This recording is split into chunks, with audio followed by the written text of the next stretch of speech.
ये बाबू भैया, इस घंटा को दबाइए ताकि आप हमारा वीडियो सबसे पहले देख पाएं। शव यात्रा हिंदी कहानी। अमरपुर नाम की एक गांव में विमल हलवाई अपने 2 छोटे बच्चों और बीवी के साथ रहता है। विमल की पत्नी ज्योति भूत प्रेत जादू टोने में बहुत माना करती थी। इसका बिल्कुल विपरीत विमल इन चीजों का डकियानों से माना करता था। रोज की तरह विमल अपने मिठाई के दुकान जाने के लिए निकलने की हड़बड़ी में होता है। मैं निकलता हूँ ज्योति, देरी हो जाएगी, दुकान भी खोलनी है मुझे।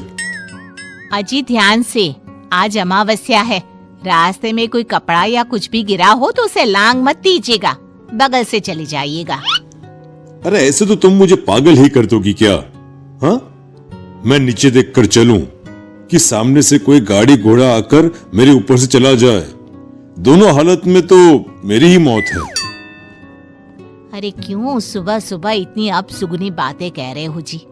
मेरे गांव में तो ऐसा आंखों के सामने होता हुआ देखा है मैंने, इसीलिए कहती हूँ, वरना मुझे क्या, पड़ोसी को तो नहीं कहना चाहती मैं।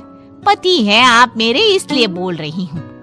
विमल अपना मिठाई के दुकान चला जाता है। दुकान पर पहले से ही ग्राहकों की लंबी लाइन लगी हुई थी।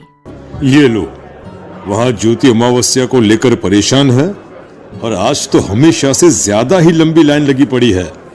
अच्छी खासी बिक्री होगी आज। विमल दुकान खोलता है।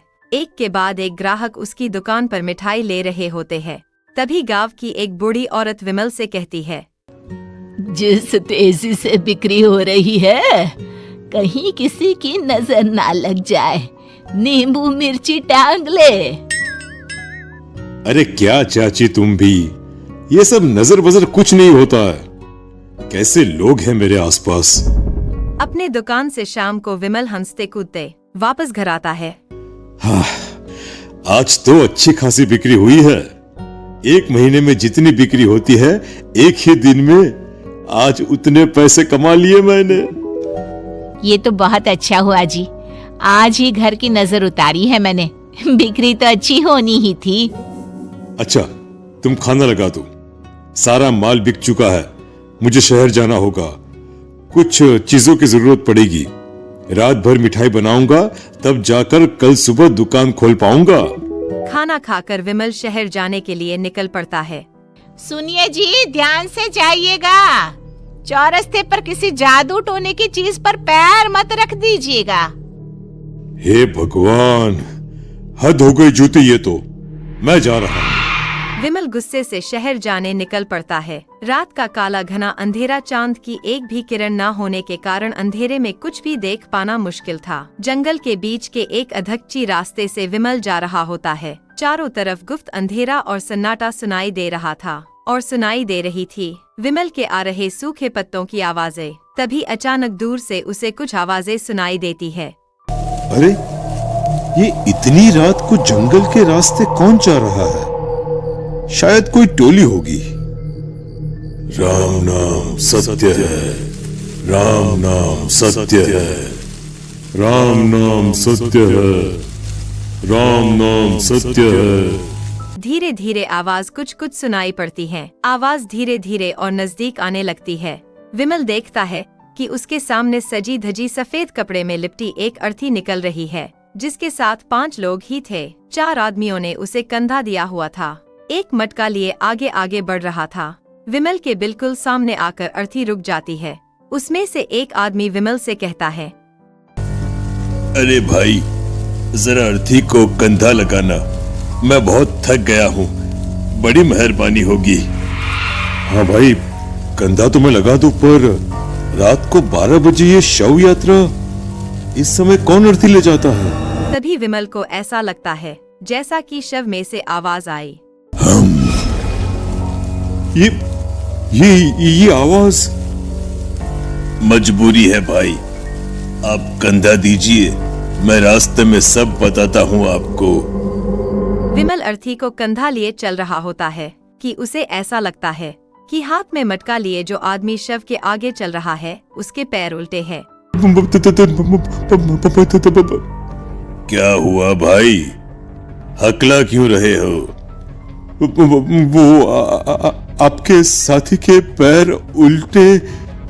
विमल अपनी बात पूरी भी नहीं कर पाता कि वो देखता है कि उस आदमी के पैर तो सीधी ही है। अरे नहीं नहीं, कुछ नहीं, मुझे शायद वहम हुआ होगा। धीरे धीरे सब आगे बढ़ रहे होते हैं। तब विमल को अचानक लगता है मटके में से एक हाथ बाहर आ रहा है। विमल घबरा जाता है। इसके पहले कि वो कुछ बोल पाता, कल्लू कहता है, मेरा नाम कल्लू है।